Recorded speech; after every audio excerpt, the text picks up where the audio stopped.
Chers frères et sœurs, je suis fâché. Il y a des choses qui se déroulent ici dehors. Au point où vous posez des questions. Au point où vous demandez si l'homme vraiment a un cœur. Si l'homme a un cœur, ça fait mal. Vraiment mal. Regardons l'histoire de ce jeune homme et revenons après. Bonsoir à tous les Camerounais. Bonsoir à tous les peuples africains. Depuis le 11 février 2024, je traverse des moments très difficiles. Je suis à l'entrée carrière, j'ai construit une maison de 2 chambres salon. Je vis là-bas. Hier, je suis resté chez moi, on a frappé à ma porte. Je suis allé ouvrir la barrière, j'ai constaté que c'est ma maman qui est venue me rendre visite avec un monsieur derrière elle. Ils sont entrés dans la maison, je les ai bien reçus. Après qu'on a fini de partager le bouteille de vin que j'ai mis sur la table, ma maman m'a fait comprendre qu'elle a quelque chose de très important à me dire. J'ai dit à ma maman que ok, il n'y a pas de problème, retirons-nous pour que tu m'expliques. Ma mère me dit non, elle peut m'en parler à la présence du monsieur qui était là. J'ai dit ok. Après quelques minutes de silence, je vois comment ma maman est en train de couler les larmes. Vous savez, les garçons n'aiment pas voir la maman pleurer. J'ai commencé à la calmer, maman, qu'est-ce qui ne va pas? C'est comme ça que le monsieur aussi, étant gêné, il s'est levé, il est parti. C'est là où maintenant, ma maman, après avoir insisté, maman maintenant m'a fait comprendre que le monsieur qui est assis avec elle, c'est mon papa. Que le monsieur qui était assis dans ma maison, c'est mon papa. J'ai été choqué. J'ai demandé à ma mère que, mais comment tu dis que ce monsieur c'est mon papa? Et papa François, alors qui a pris soin de moi, qui a payé ma pension scolaire, qui a payé ma formation, qui a fait de moi une très grande menuisier aujourd'hui. Papa François doit alors s'équiper pour moi alors. Tandis que mon acte de naissance porte le nom de papa François. Le papa François est qui pour moi? Il faut qu'elle m'explique qui est papa François chez moi. Elle me dit que c'est la maman qui connaît le vrai père de son enfant. Je ne sais pas comment ça s'est passé. Je me suis retrouvé le matin sur un lit de l'hôpital. C'est comme ça que le docteur, c'est comme ça que j'ouvre les yeux. Je me rends compte que c'est papa François qui est assis auprès de moi. Papa François qui est le père qui m'a formé, qui est le père qui a payé ma pension, qui est le père qui a payé ma formation, qui est le père qui a fait mon acte de naissance, qui est le père qui a veillé en sorte que moi je puisse être en santé aujourd'hui, qui est le père qui me donnait l'argent de payer chaque matin, qui est le père qui me portait, il se baladait avec moi chaque jour. C'est le père là que j'ai vu auprès de moi à l'hôpital.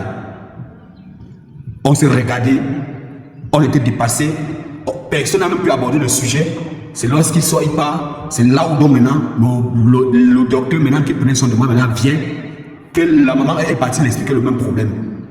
Il vient essayer de me convaincre, pour me l'expliquer, mon frère, il faut te calmer, si tu continues comme ça, tu vas attraper la tension.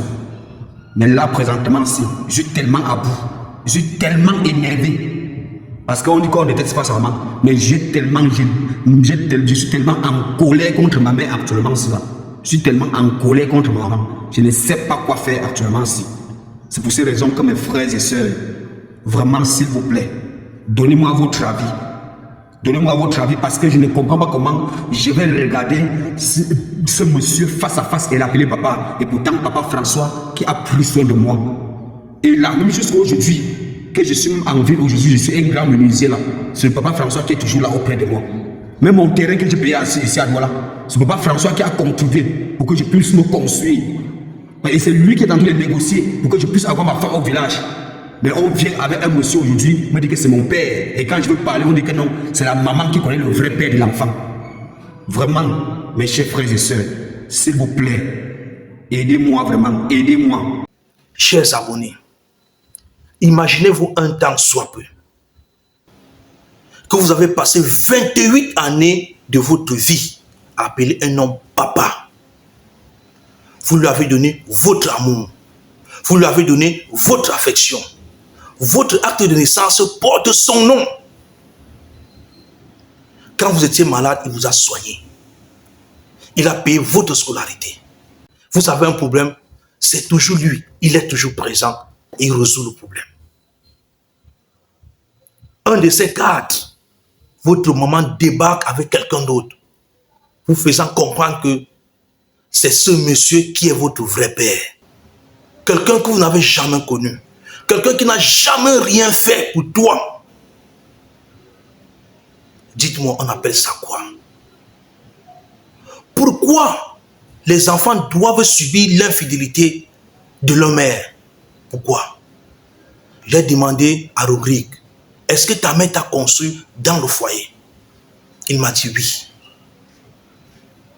Femme mariée, vous qui sortez de votre foyer pour aller entretenir une relation extra avec quelqu'un d'autre au point de tomber enceinte, on appelle ça quoi? On appelle ça quoi? Votre fils est à un doigt de la dépression. À un doigt de la dépression. Et votre mari François n'est même pas encore au courant que Rodrigue n'est pas son fils. Rodrigue, écoute-moi bien.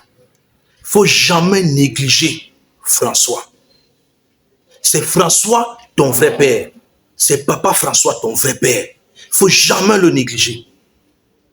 C'est lui qui a tout fait pour toi. Il a toujours été présent quand tu as eu besoin de lui. Il t'a éduqué. Il t'a donné un sens à la vie. Il t'a porté son amour. Contrairement à ce monsieur que ta maman te présente aujourd'hui. C'est vrai que les coutumes de l'Ouest exigent que c'est celui qui t'a mis au monde. C'est là-bas où tu auras fait tes traditions. Mais tu ne dois jamais négliger Papa François. Tiens tout ce que tu auras besoin, que ce soit des conseils, que ce soit un projet, retourne-toi vers Papa François. Pose-lui le problème. L'autre n'est qu'un passager. C'est un clan d'eau. C'est un clan d'eau. Si tu m'as écouté, ne te fais pas trop de soucis. Je sais que tu as un doigt de la dépression. Mais prie le Dieu Tout-Puissant, il va t'aider. Il va te montrer une piste à suivre. Alors, chers abonnés, si vous avez des conseils qui peuvent aussi aider Rodrigue, faites-le, n'hésitez pas à le faire en commentaire. Et vous aussi qui avez des histoires similaires, écrivez-moi inbox. Alors, pour ceux qui viennent d'arriver sur ma page, je vous invite à vous abonner. Et si vous êtes déjà là, partagez la publication au maximum. Je vous aime, je vous adore et à bientôt.